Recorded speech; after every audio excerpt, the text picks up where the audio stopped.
Hello, everyone. My name is Dr. Erica Baden. I'm an executive member of the Black Physicians of Utah. I'm here today to discuss the importance of mental wellness in our community. Death by suicide has disproportionately risen in our community in the last several years. In fact, death by suicide is the third leading cause of death in Black men aged 15 to 24. And it's the fifth leading cause of death in Black people aged 15 to 44. Self-reported suicide attempts rose by 80% in Black youth from 1991 to 2019. And Black people in the United States are 20% more likely to develop a mental illness during our lifetime compared to our white counterparts. It's important to recognize that the holiday season is not merry and bright for all of us. As such, we at Black Physicians of Utah wish to empower you with the tools to recognize mental health concerns in yourselves and in your loved ones, and to intervene safely and supportively when needed. Depression is a medical condition. It's not a personal weakness. It's not a sign of faithlessness or gracelessness. Depression is a common and serious medical illness. It affects one's thoughts, behavior, mood, and physical body. It can affect anyone at any time, regardless of spiritual beliefs, income, profession, ethnicity, gender, or age. Its causes are multifactorial and include biological, genetic, and systemic factors. So why are rates of death by suicide disproportionately increasing in our community when rates are declining among our white and Native brothers and sisters?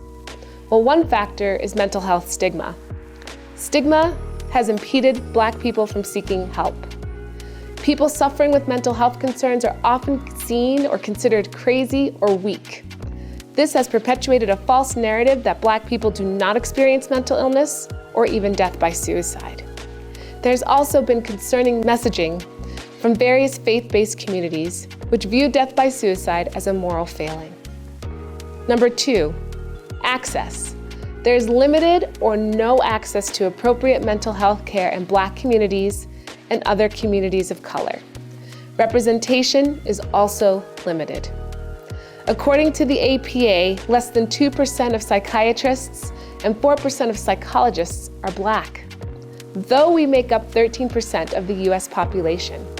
Number 3, structural racism.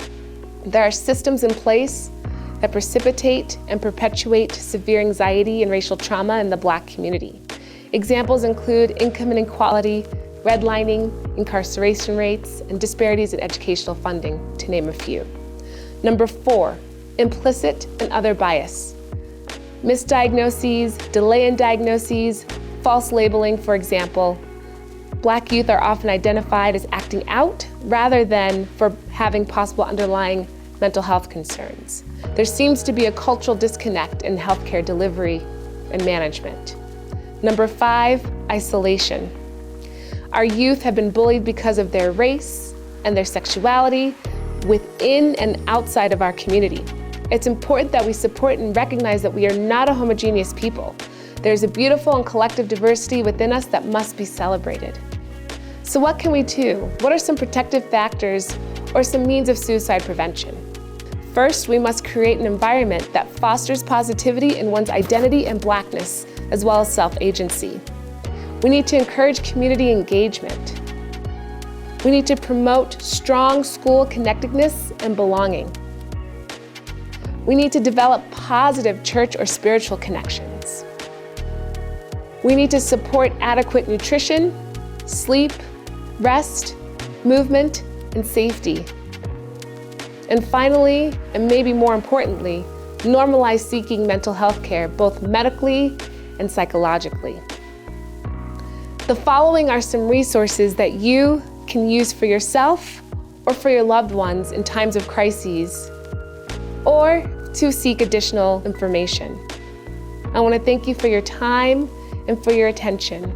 And if you have any questions or ways to reach out to us, please go to bpou.org. Thank you.